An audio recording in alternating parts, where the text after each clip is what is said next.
Welcome, everyone. Great to see all of you here. My name is JD Scrimger, and I am the chair of the writing community. Yes, the chair of the writing committee here at the Salem Athenaeum. And I want to welcome all of you to one of our Writer in Your Neighborhood events. Before I say a little bit about this event, I want to be sure to thank the writing committee here at the Athenaeum, who has done a great job despite COVID, despite everything, to continue to plan programming for you, for writers in particular.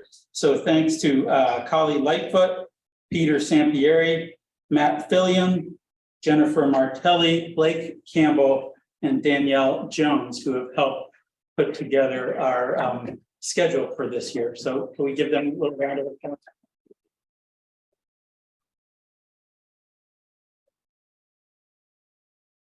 As always, we couldn't put these events on with the support of the Athenaeum folks who make things run, Carolyn McGuire and Jean Marie Trochus. So thanks to you guys. How many of you have been to a Writer in Your Neighborhood event? Some of you. Okay, great.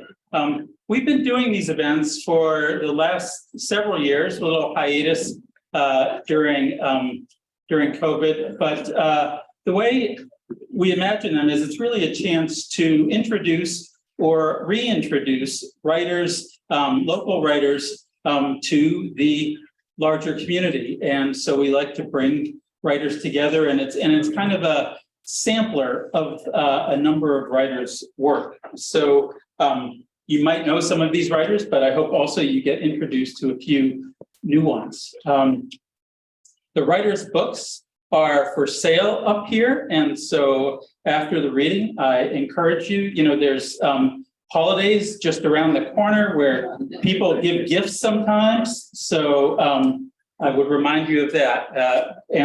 So please consider picking up some of these books.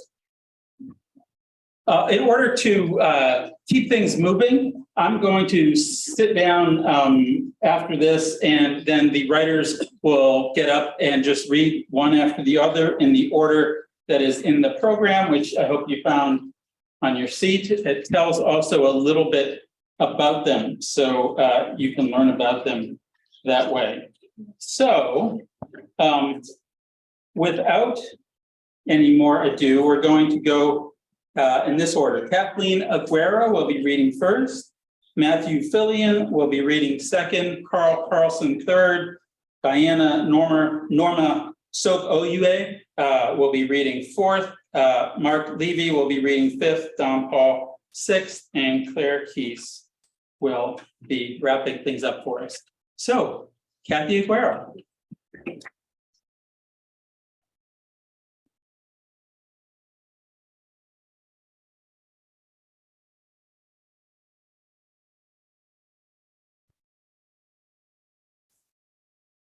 Thank you, JD, for inviting me here. And as far as I know, you are the chair of the writing community. You know so much for the writers in Salem, so thank you.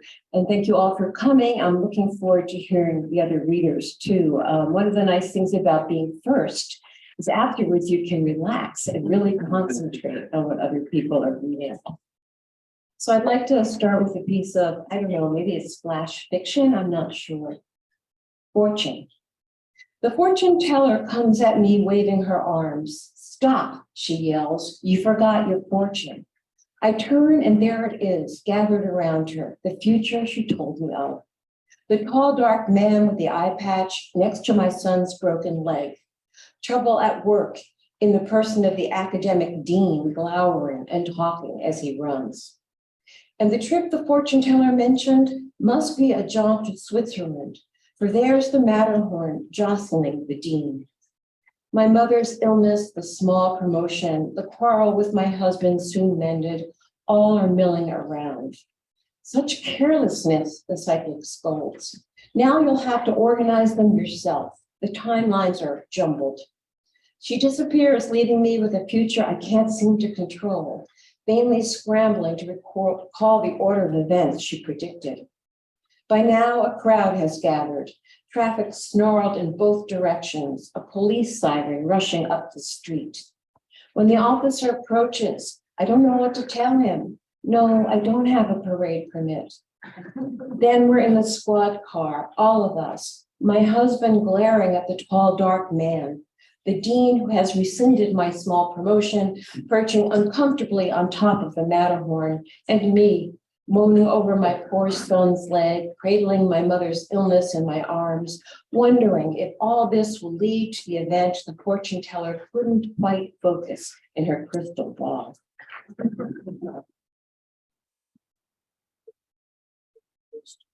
Long marriage tortoise. The tortoise would rather not creep through the rain across a muddy road, but it does. If it moved faster, it fears it might lose the race.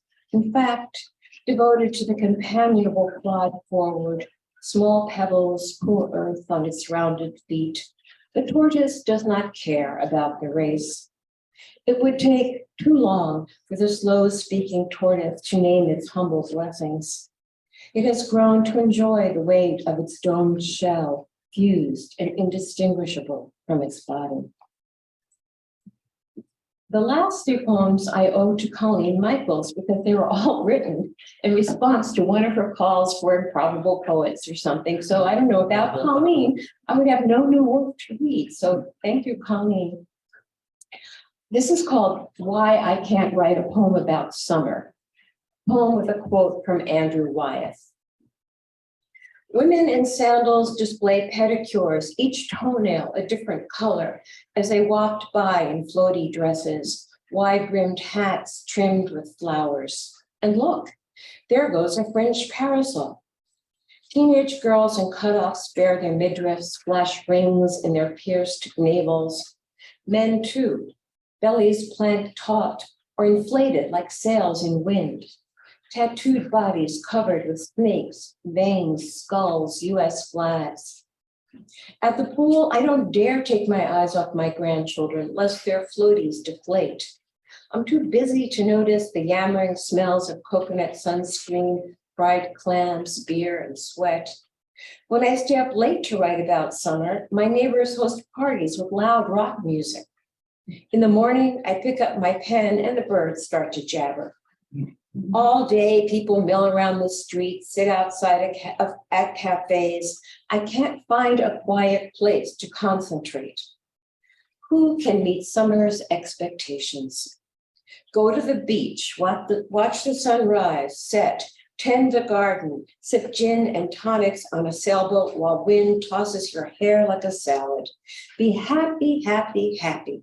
Have fun. Heat slaps my face like a steamy blanket. My feet swell, my hands swell. I'm confined to the room with an air conditioning unit, venturing out only to the mall with its cool cinema smelling of stale popcorn. Winter, blunt and gray, I'm at ease. Something waits beneath it. The whole story doesn't show. Winter growls, you're okay, good enough. Zip up that long down coat. Pull a little hat over your ears. Wrap your face in a muffler. Here's a sharp icicle. Here's snow. Write the poem. Alone at home. Each room a cave in your mind, a safe you can lock. No one else breathes its warm air. No other footfalls stir dust. At last, you wear the garment of your own desires. At last, you remove your crown of false smiles. Cover the mirrors, pull down the shades. Sometimes light within you flickers. Sometimes it dazzles and blinds. When I was a kid, my favorite game was Clue, because it had that great mystery, it was logic and wonderful characters, and you could cheat at it, because you could slide those Clue cards into that packet, but you could see them. And now here I am living in the home that was the Parker Brothers, where Clue was invented. And of course, I always wanted to be Miss Scarlet, because who wants to be Mr. Green or Professor Plum? a clue. Miss Scarlett's in the kitchen wiping off the cleaver, though Mrs. White lies dismembered on the floor. Miss Scarlett hums like a frenzy of bees, remembering nights singing jazz at the plaza, flirting with well-heeled patrons and smoking between sets. That's how she wound up in John Body's drafty mansion, a suspect in his murder. Never trust a sugar daddy who wants you to dress like a maid and dust, watch you play sous chef to his cook. But she's in charge of dinner now. What shall she serve tonight?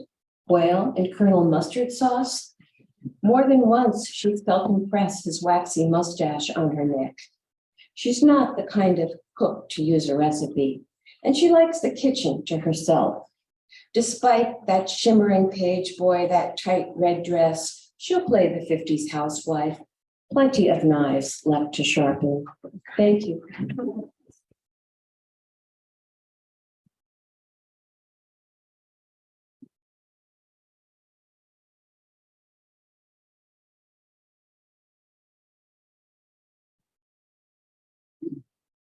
Hello, Matt Phillion. I just realized I'm so new to having reading glasses, they're at home. So I've seen a lot of this. I apologize in advance. We'll see how it goes. I'm reading from my most recent book, which is about a very messy young man learning to be a magician in the modern world. And he has lost the magic sword and is looking for a new one. And we'll see how well I do doing this.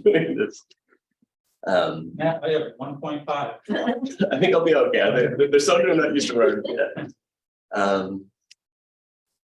The tree stood in the center ring of stones in the center of a pale, washed out field of yellow grass. It rose with knotted roots coiling below it and breaking through the surface of the earth like serpents. Didn't look like much, this tree, but Doc didn't need to call upon any spellcraft to sense the magic here. And the locals had warned him about it when he said he was heading to this particular hill. Beware the hill folk, they told him. Be respectful, bring gifts if you have to go, or stay away if you can. Whatever you do, they said pleadingly, don't upset them, because you'll leave and we'll pay the consequences for your blundering actions for the next 3 generations.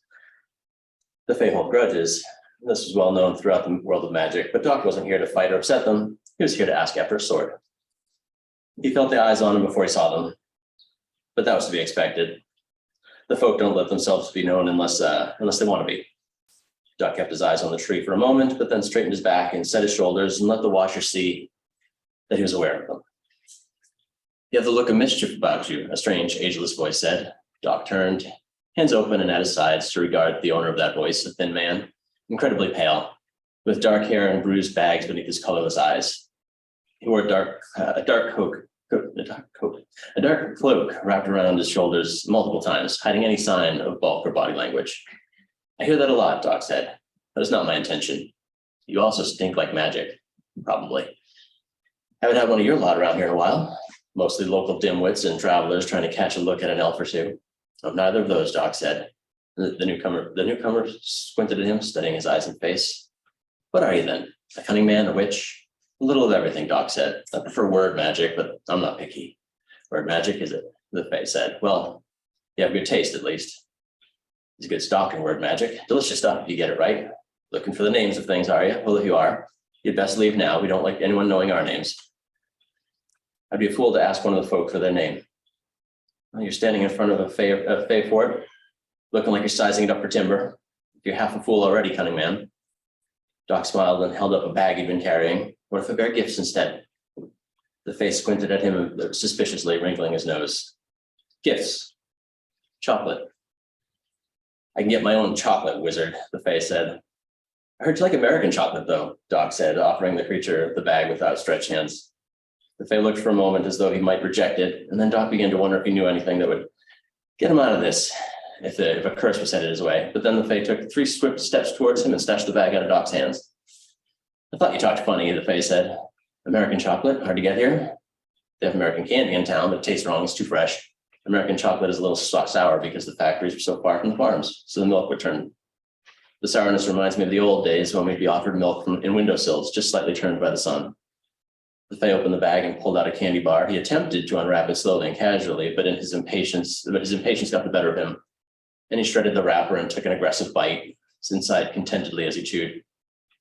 There's enough in there for the others if you'd like, Doc said. If the others wanted American chocolate, they shouldn't have sent me to scare you away alone, he said, taking another bite. Your gift is accepted, American hedge mage.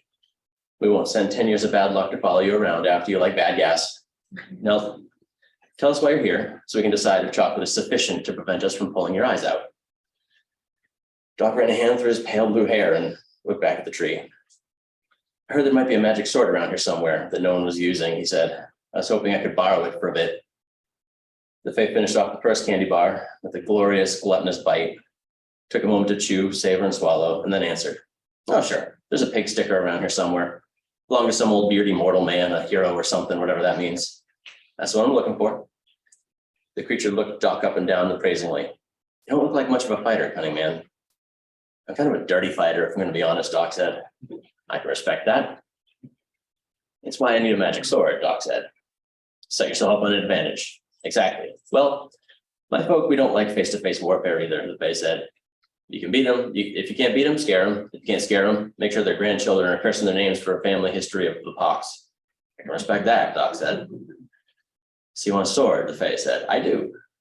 I don't suppose you've got anything to wash this chocolate down, would you? Doc reached inside his coat pocket and drew out a bottle of whiskey, shaking it so the contents sloshed around. The Fae raised an eyebrow. You are a cunning man. Not really. I just know how to make sure my hosts are glad I stopped by. The Fae took the bottle, uncorked it with a comical pop, and took a hefty swig. He handed the bottle back to Doc and nodded his chin at him. I'll go on then. Seal the deal. Don't make me drink alone. Doc matched the Fae gulp for gulp, the alcohol burning in his belly. It was only then that he realized how much he was worried. He'd settled into such a natural rhythm with the creature that he hadn't noticed the acid and anxiety building up in his guts. All right, cunning man, me and mine won't keep you from the sword. Is it in the tree, Doc asked, worried that he was going to be tricked into desecrating the fairy fort. No, the Fae said. He pointed at a nearby rocky outcropping just beyond the yellow fields of grass. The dragon has it. Go get it from him. I'm sorry, the dragon? The creature let loose a gleeful spray of laughter echoing in the cool gray sky. Only so cunning, aren't you? He said. But don't worry, it shouldn't be too hard for a smart boy like yourself. Just go on and take it. From a dragon, Doc said. Well, you don't expect him to bring it out here to you, do you? The Fae said, throwing his arm around Doc's neck. His hot breath, sweet and fiery with the chocolate and alcohol.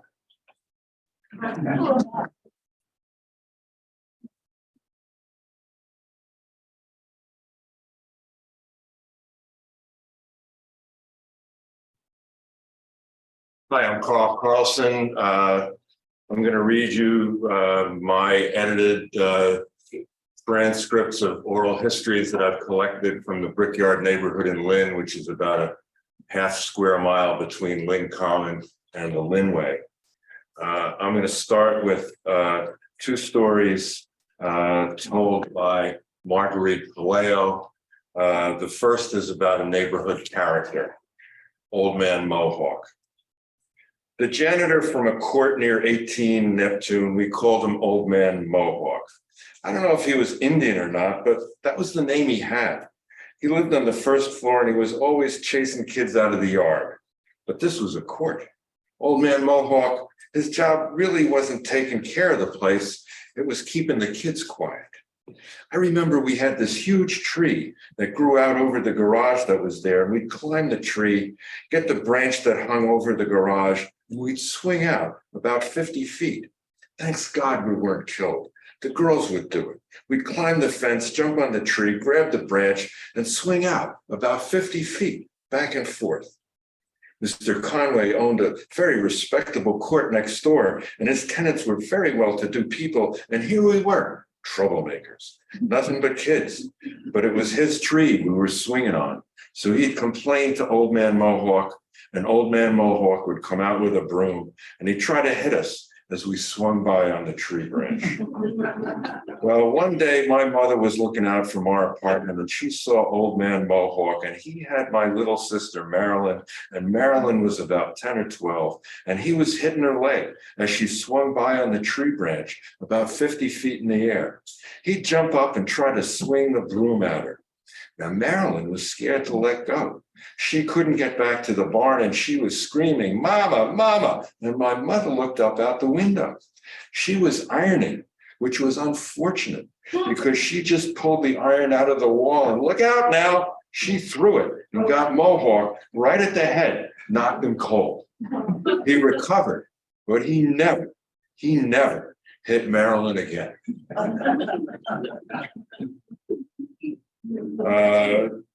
Here's a story about the first time she introduced her soon-to-be husband to her mother. When Tony and I were starting going steady, and my mother wasn't too pleased, I was going to marry an Italian fellow. I said, Mama, give him a chance. Just meet him. See if you like him. So finally, she did give in. She had invited him this Sunday to have him for dinner. So I told Tony, I said, look, be quiet. I said, be nice. I want to marry you. But if my mother really says no, I'm not going to fight her for the rest of my life.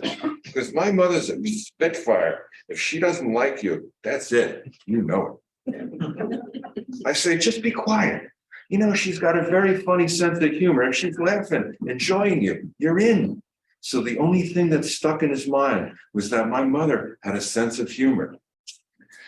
So the house is all clean, the food's on the table, nice tablecloth, and my mother's waiting there. And I says, Mama, you're going to like him. He's shown so nice. Art school, college, his mother and father own 2 houses.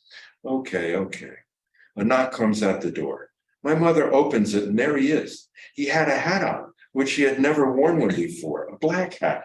He had a long coat with a collar turned up, a cigarette drooling from his lips, and he really didn't smoke. And he says, hey, lady, Margie here? My mother's, oh my God, it's a mafia. You're marrying a gangster. She took up a broom and all the way down Neptune Street, every mother is looking out the door. She hit him a couple of times and he says, I thought it was funny. My mother said, it's not. You ever come near this house again, I'll call the police. It took the longest time for my mother to accept it, but that was funny, you know.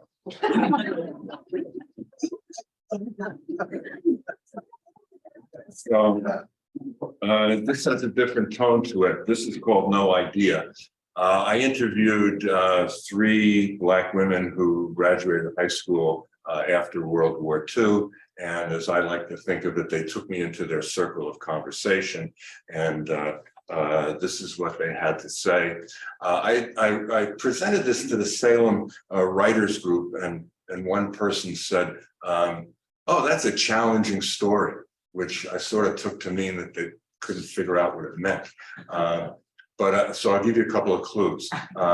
First off is about the tension between the Blacks who lived in the Brickyard and those who came from the South, immigrated there from and then the Blacks who lived in the Brickyard and those who came there from the South. And at the very end, it's about friendships between white women and Black women.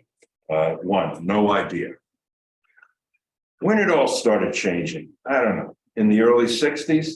Did it start changing in the early 60s? You had an inflow of new people that didn't help matters any. No, it didn't.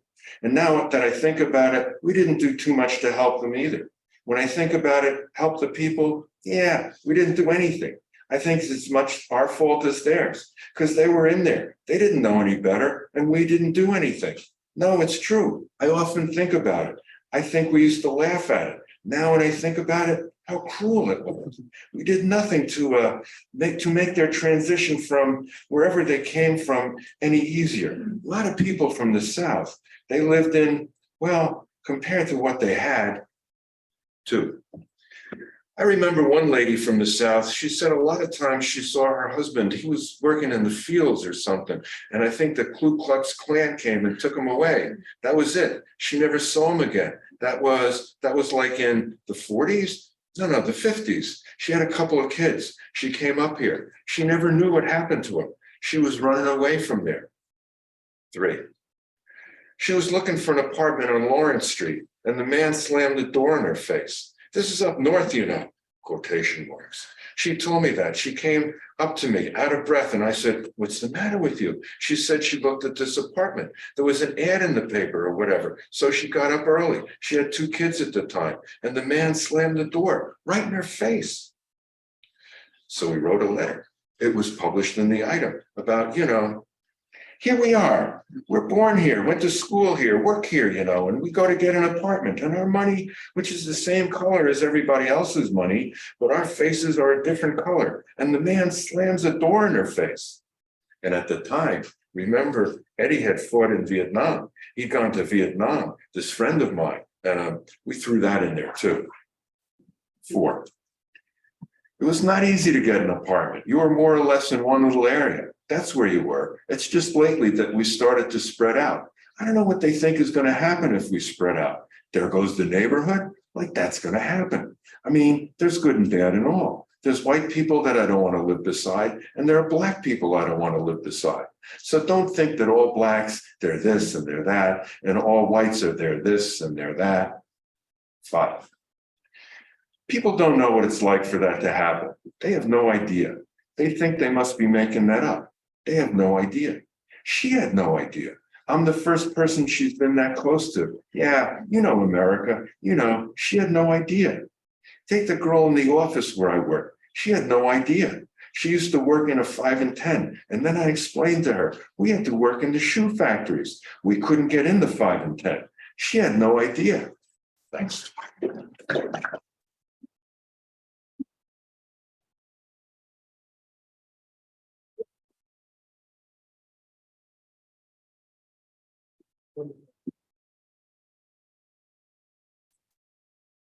Hello, I'm Diana Norma Szokolyai, and I'm very thankful to be reading amongst all of you talented writers this evening. Thank you to JD for inviting me to this wonderful series. Will you talk a little louder to your background? How's this? Okay. Mamushka's pantry. My grandmother's pantry. It is where she keeps the apricot jams she makes each summer. It is where the breadcrumbs wait from the day-old bread in a burlap bag. It is where she crouched, hiding her braids in the shadows during the war. A child in silence at her mother's skirts, hiding from the German soldiers and then the Russians. Now it is where the walnuts sit, waiting to be ground for the nut cake. In the darkest corner is the house spider, whose ancestors have seen everything. Bittersweet marriage shuti. Take 1 year of sweet happiness, sprinkle with dancing, add plenty of homemade plum palinka. Add 5 egg yolks, 2 cups of sugar, bake for 9 months, yields 1 precious baby. For the next few decades, add several doses of betrayal. Leave traces of other women's perfume in the vacation home you built for your wife. Just when your wife's oven timer is about to go off, come back and beg for her to take you back. Decorate the cake with being a model father and cheerful grandfather. Be a family man. Laugh a lot, and then run away suddenly. Run from your wife to a tent with your colleague. Flip her and cover her in sweet nothings like a palachinta. Then, when you're tired, throw in the napkin and come home. It's your mother's house, so you're used to coming home here. Relish in the kitchen being flooded with sweet smells. You even really flooded it once when you were a boy. Letting the water run, try to make an ocean and float it around in pans with your brother. Pour on chef's compliments to your wife. Say, we may be poor, but we eat well, Anyam. Say it enough that she will tell her granddaughter that you always used to say it. Always finish your plate and ask for more. Your wife has food and you want it. This is a given. This will solidify the food as trust relationship. This tradition will be passed on for generations. On your deathbed, declare your undying love for your wife. Tell her earnestly that she's the only one you've ever really loved. This is a rich dessert, an unforgettable ending to the feast you've shared. She'll carry this part of the meal in her heart. She'll tell it to her granddaughter. She'll tell it all to her. Memories will live on in the recipes as they are handed down generation to generation. A wedding contained in a cutlet, a shared dream in the sour cherry strudel. Now, these poems are from a new manuscript called Five Feasts, where I explore my Hungarian heritage. I'm first generation Hungarian American. So I often go back to Hungary and still have family there. So the words that you hear that are another language, that's Hungarian, my first language. Anya means mother, but people refer to their partners also as mother and father, in a weird way. It's not edible at all. It's not complex, but it's kind of just like, hey, mom. It's weird. It's very difficult for non-Hungarians to understand. It's kind of a saying. So he used to call her Anyam. This one is called krumpli, and krumpli is the Hungarian word for potatoes. Traditional Hungarian countryside celebrations were a family affair in my grandmother's time.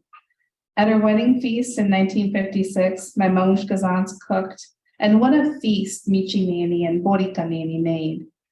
Chickens, fresh from the market, were fried up in the old iron pans. Nothing went to waste. The beaks and necks and feet that weren't fried went towards making the soup.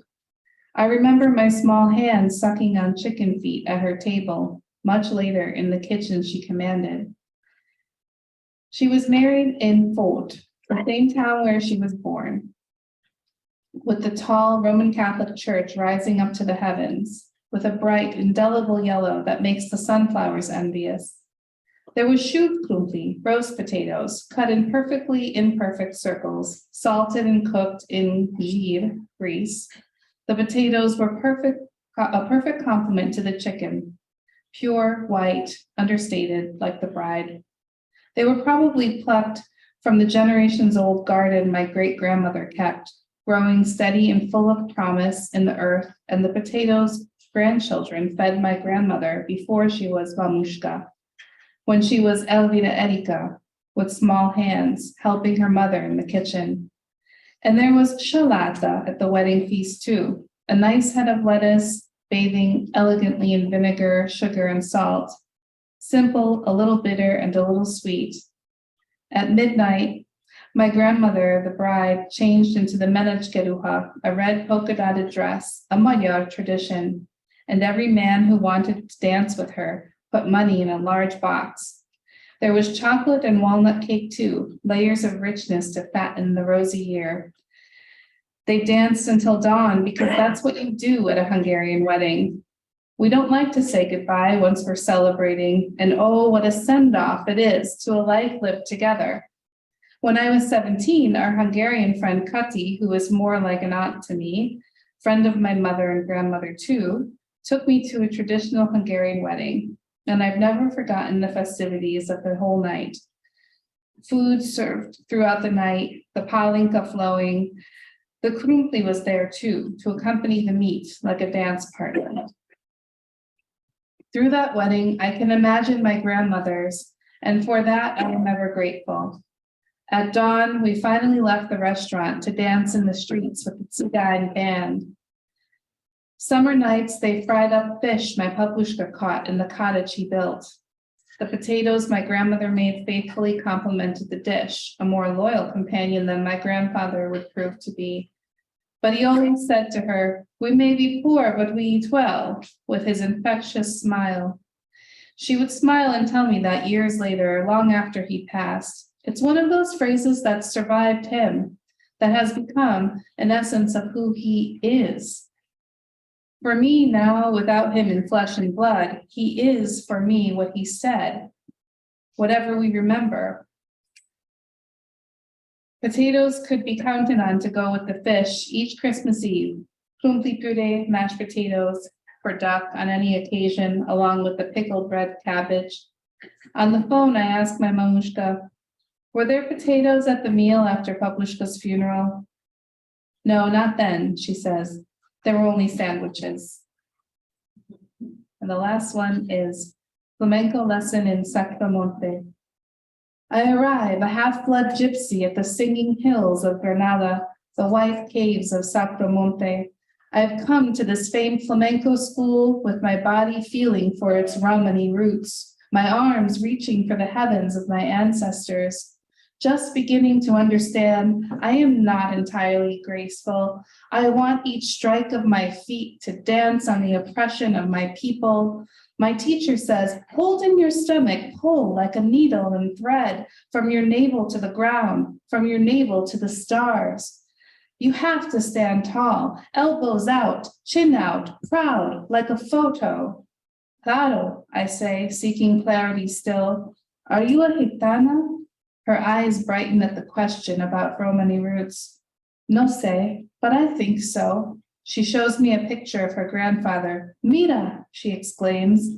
Side by side, we look at the photograph together. Es un gitano, although my abuela says no. Es un gitano, no? She smiles and points, standing tall, proud. I smile back and nod, affirming her. I too am affirmed, this Spaniard who seeks duende. Reaching up. I'm so sorry, I lost my place here. Oh, who lifts her eyes up, gaze sparkling with everything that makes flamenco whirl. The Romany spirit flies in front of me like a swarm of honeybees. Their honey is what my arms gather from the air. A gift. Thank you.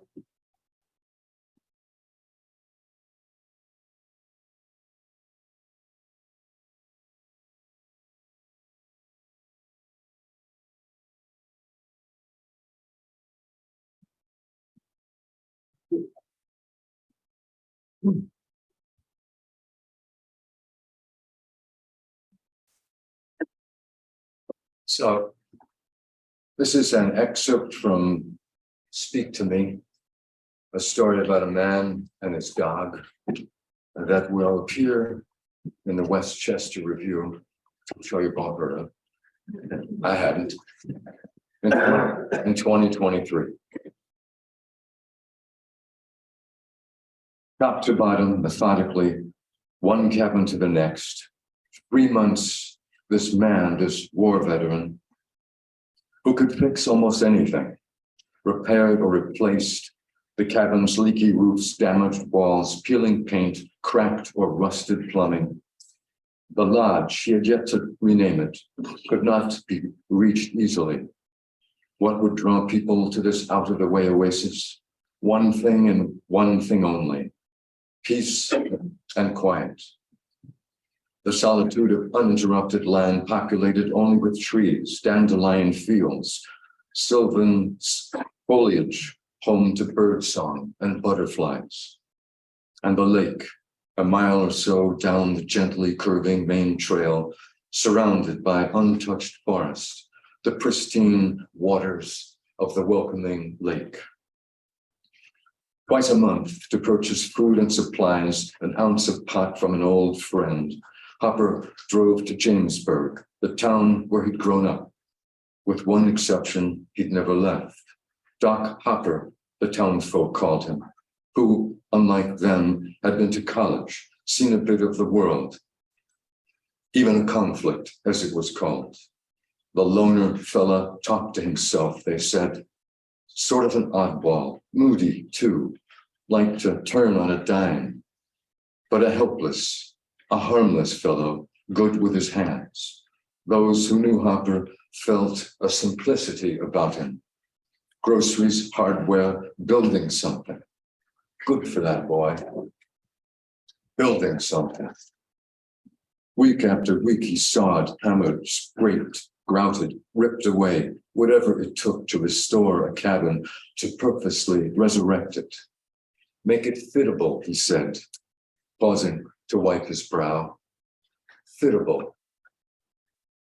The nights he did not sleep well, or when his mood was uncommonly dark, when walks in the woods or pot or day-long fasts or plinking targets did not help.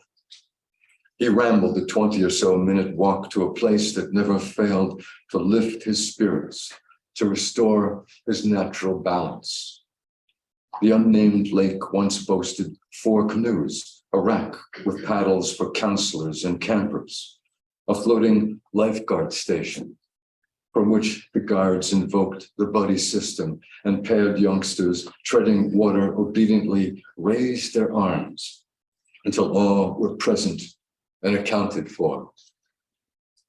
Now, tethered to a weather-beaten pole, only a flat-bottomed wooden rowboat remained. To enter it in one fluid motion, Hopper would crouch, lean forward, grasp the gunwales with each hand, step into the craft without rocking it, duck walk his way to the center seat, deftly lift and fit the oars to place, and row and row. First to the lake's center, where he would cast anchor and lazily allow himself to drift. So peaceful here, so tranquil and quiet. Birds and wind and rustling trees. The casual wake of a hungry fish breaking the water's glassy surface. Hoisting anchor, he would explore, as if for the first time, the lake's forested perimeter. Sun-dappled coves, lichen-covered rocks where soft-shelled turtles basked in the heat of the day. The orderly routine of work, eat, sleep, the prescribed pills, the costly herb, the ritual of setting up tin can targets, plinking from 50 yards, the single ping of the bullet's exit entry. The sight of the tin statuettes falling one by one, when these fail-safe things failed to mend his affliction, to improve or subdue it, the march to the lake, the art of entering the wood boat, deftly seating himself in its center, without exception, brought relief. For Hopper, it is the sight and sound and heft of the long oars, how they dip and slip into the calm, deep water, are pulled bracingly to oneself, rhythmically lifted out of the water, thrust once again forward, once more slipped into the lake, the backward heave now propelling the boat forward. What joy the orderly motion brings to him. What joy in the continuous rhythm of wavelets murmuring against the wood prow. The gift of intimate patterns inscribed on the surface of the stern's retreat. What joy. And these inestimable moments, the flat-bottomed boat saved him, as nothing else could. Why? He did not know. One afternoon, returning from town on the porch of cabin 8, he spied the dog, tenderly licking its right paw, which appeared to be wounded. He parked his trunk, cut the engine, walked to the trembling creature, crouched to it, spoke with a feeling he had not known in quite some time. Let me help you, fella. There. Let me help you. The dog's thoughtful eyes appeared to trust the tone of Hopper's voice, the easy manner of his movement. It seemed to appraise him, to take his measure as friend or foe. At his approaching touch, the dog's pink tongue licked his hand. There, said Hopper. Gently, he scratched the dog behind its ear, gently stroked its head. The animal's tail repeatedly thumped the wood plank floor. Fella. He would name the dog Fella.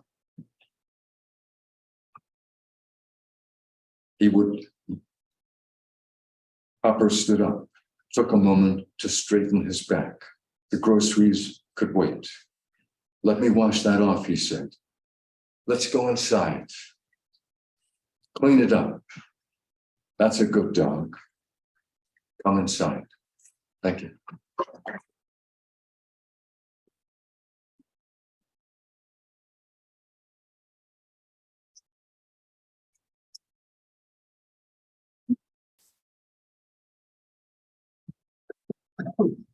Oh, it's good to see everybody here. Thank you for getting us together, JD. It's this wonderful place, the Athenaeum.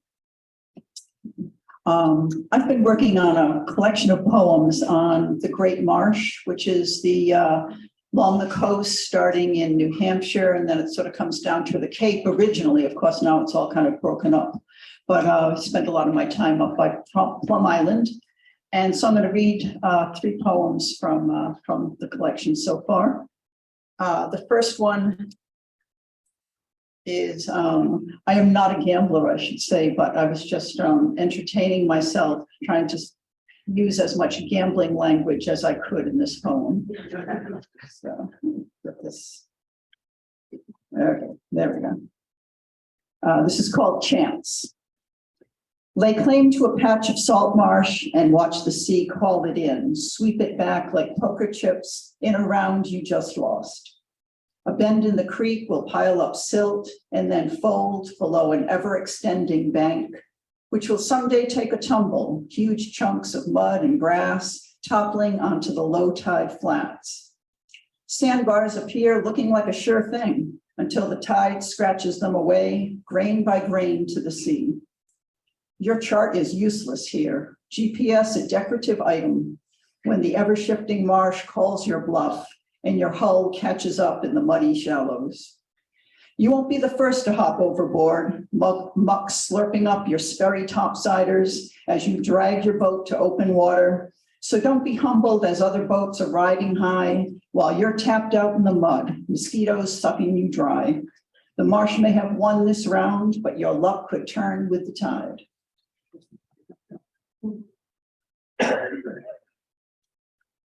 So I find Plum Island to be kind of a magical place. I think other writers tonight have been writing about spots like that, that sort of set you right in the world. But then once in a while I go there and it just kind of is not working for me. So that's part of what this poem's about. It's called Driving Through Late Afternoon. And some days the marsh is only what is there. It is mud, dead grass, murky water, small biting flies. It is gull screech. It is house sparrows and starlings, non-natives, numerous and never wanted, like the Phragmites choking every roadside pool. It is the slick swirl of gasoline catching the last rays of sun at the boat launch. It is the ducks in the creek gulping lead shot with every mouthful of weeds, and the whine of jet skis carried on the breeze. A birder friend text, anything good out there? And you reply, no, not today, not yet. Leaving open the possibility that a short-eared owl with impossibly wide wings, feathers disheveled as a laundry basket, will fly straight at your windshield as you slam the brakes, shout, did you see that? Even though no one is there, and you watch, heart banging, as it floats away over the dunes. And much of this collection was inspired by the photography of Dorothy Momley. Have any of you had the pleasure of seeing any of her mainly black and white photographs about the Great Marsh, of the Great Marsh, I should say. She is kind of, we like to think that Ansel Adams is the Dorothy Momley of the West, is how we feel about her. And so this poem is not directly from one of her photographs, but more a scene. And she's the photographer mentioned in here, called After Sunset. The photographer packs up her camera, walks up the faint trail through the Spartina to home. One golden ray shoots up into the clouds, then dissolves to gray. Sounds come to the fore. Onshore breeze riffling the cord grass, seep of the outgoing tide, deep-throated quark of a night heron. A flock of terns rises, white in the dimming light, wheels over the salt pans out to sea. As darkness gathers, the life of the marsh goes on. Mummichogs and sticklebacks still dart in the shallows. A light-footed fox sniffs and pounces. The great horned owl drifts over the dunes. It could be last night. It could be 10,000 years ago. It could be forever. Thank you.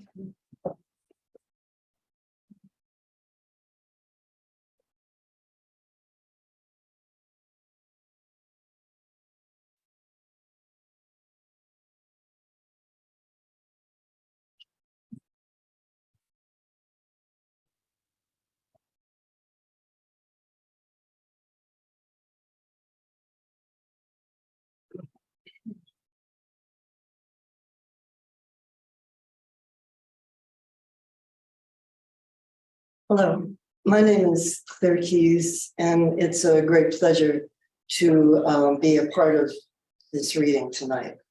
I want to dedicate my section of this reading to Javi Awan, who is the publisher of the Derby Wolf books and who published this little chapbook of mine called One Fourth. I am a retired member of the English department at Salem State, and I'm still teaching. I'm teaching for the Salem State Explorers.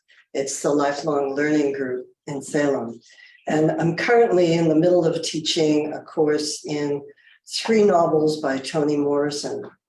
We started with The Bluest Eye, then we did Beloved, excuse me, and now we're doing jazz.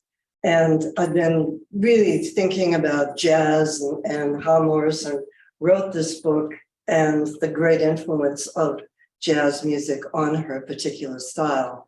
And so when I was choosing the poems to read tonight from this collection, which is called One Port, I found that some of my poems were actually pretty jazzy. So I am going to read the jazzy poems. You'll have to decide whether that's an accurate statement on that. One thing that Javi asked of me when I was putting together this collection was that I make it kind of local color. And this first poem I'm going to read is called Detour, Jefferson Avenue. So I think some of you know where Jefferson Avenue is. I was on Jefferson Avenue tonight, as a matter of fact. Excuse me. A neighbor hears gunshots and calls 911. Squad cars swarm, sirens wilding the neighborhood.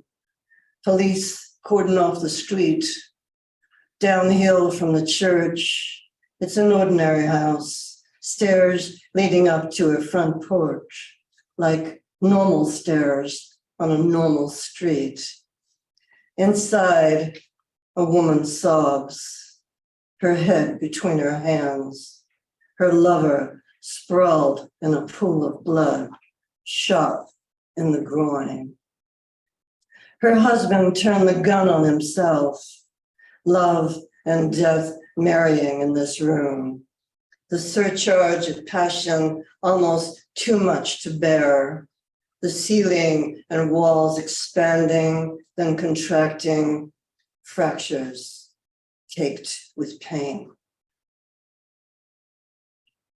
Interesting word choice. Commuters fume at the barriers blocking their ordinary route to work or the gym. What the hell? But hell's no mystery on Jefferson Ave. Pigeons on the church roof bask in the sun, feathers cleaned and fluffed. They dislike the noise, rise up, then resume their perch on the sunny roof.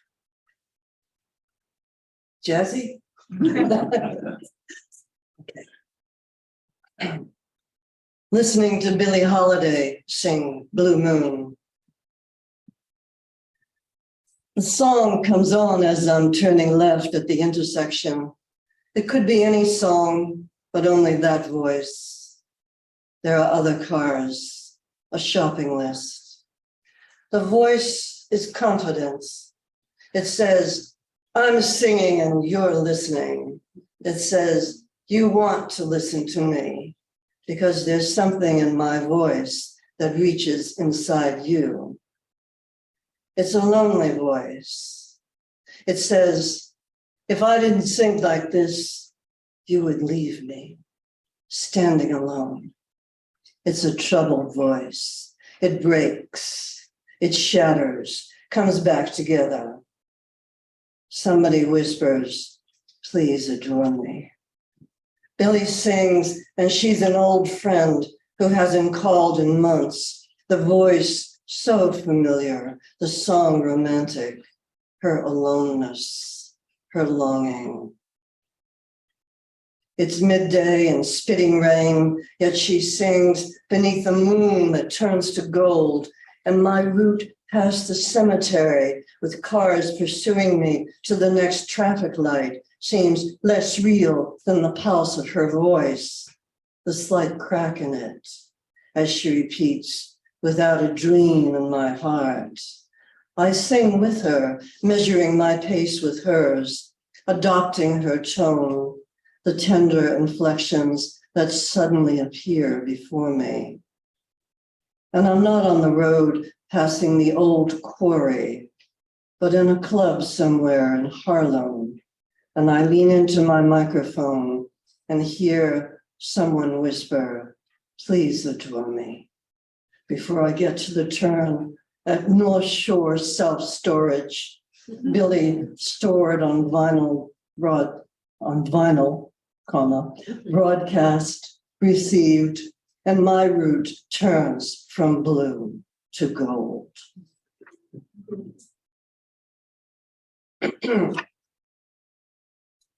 There you go, Toni Morrison. Next poem is called Bridge Crossing.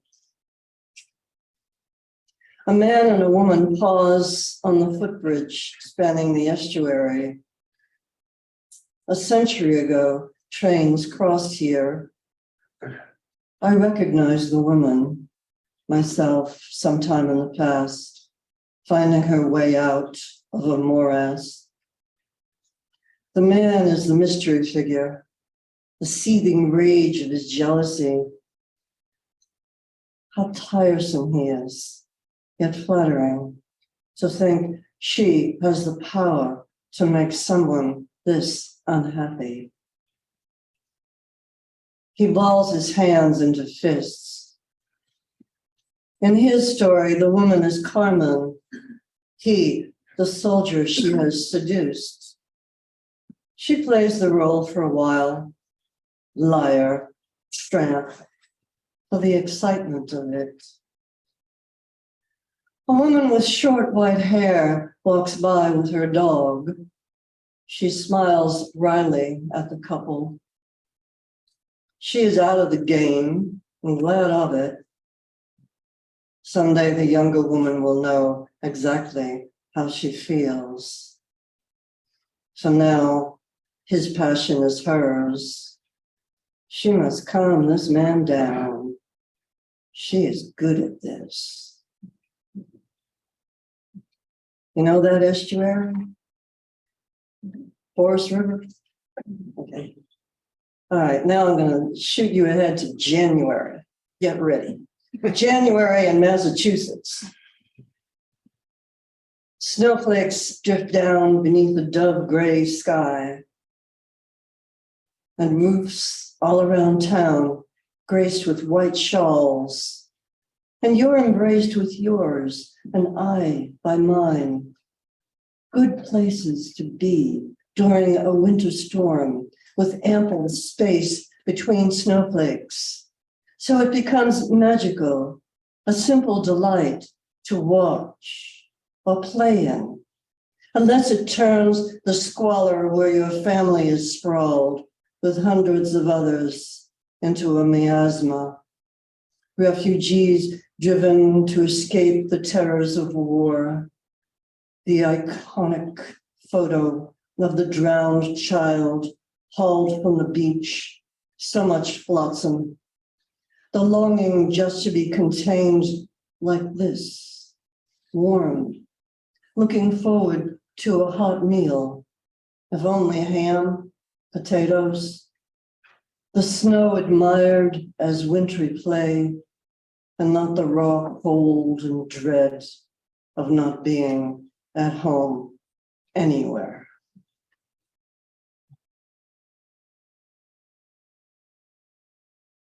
And the last poem I'll read is called My Caribbean.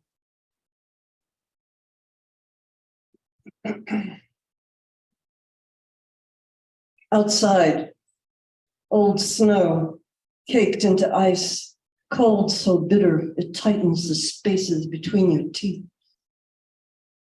Inside, an expanse of turquoise where swimmers ply their laps, the rhythmic slap of arms, fluttering feet, kicking up splashes. Water temp 84 degrees, warmer than the outdoor pool in summer, warmer than Bermuda in February, than New England's Arctic embrace. No diving allowed. I enter the pool backwards, like climbing down the ladder on a boat into another world, another freedom. The first strokes are the best. Lungs filled, I strike out for the deep end, my arms reaching, palming the water, moving it back as my body stretches forward, lighter than a leaf spinning to the ground, than a fingertip on an infant's cheek. And fast, not as a Harley racing, but an arrow reaching its mark, my head leading the way in its tight silver cap. Shoulders and hips moving as one. I am Diana Naiad, subduing waves from Cuba to Key West, the edge touched. I flip on my back, one arm lifted over my head, then back down into the water. Eagerly, its twin follows. My Caribbean, I embrace you. Thank you.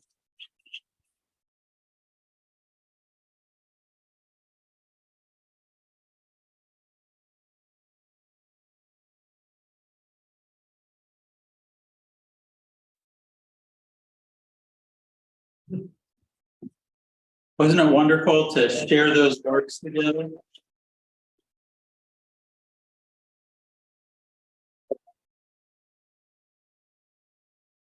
Person as opposed to in little boxes too. Well, thanks to all of you for coming. I encourage you to stay around and express your enthusiasm to the writers who shared tonight. And don't forget, their books are for sale up here on the table.